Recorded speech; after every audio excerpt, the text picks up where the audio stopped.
بار بار دعا کیے جا رہا ہے۔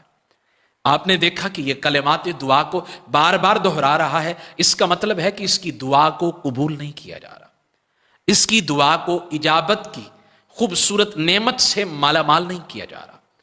تو اللہ کی بارگاہ میں عرض کی، مالک اگر تو اس کی دعا کو قبول فرما لے گا تو پھر یہ مایوس نہیں ہوگا، اسے یہ معلوم ہو جائے گا کہ میرا رب بڑا کریم ہے، رحیم ہے۔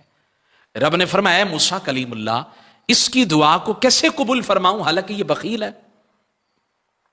اللہ فرمانے لگا، اے کلیم اس کی دعا کو کیسے قبول فرماؤں حالانکہ یہ بخیل ہے؟ تو حضرت کلیم اللہ نے عرض کیا، اللہ بخیل ہونے سے وضاحت فرما دے، مراد کیا ہے؟ اللہ نے فرمایا، یہ دعا بھی کرتا ہے تو اپنے لیے، اپنے مسلمان بھائیوں کے لیے دعا نہیں کرتا۔ ہم بھی دیکھیں کہ جب بھی ہم مانگتے ہیں اپنے لیے ہی مانگتے ہیں۔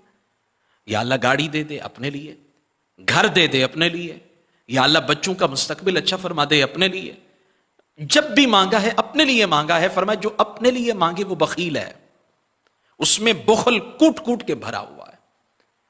یا اللہ پھر اس بخل سے نجات کا طریقہ کیا ہے؟ فرمایا پہلے میرے بندوں کے لیے مانگو، پھر اپنے لیے مانگو۔ فرمایا پھر ان کی وجہ سے میں اللہ اس کے حق میں بھی دعا کو قبول فرما لیتا ہوں۔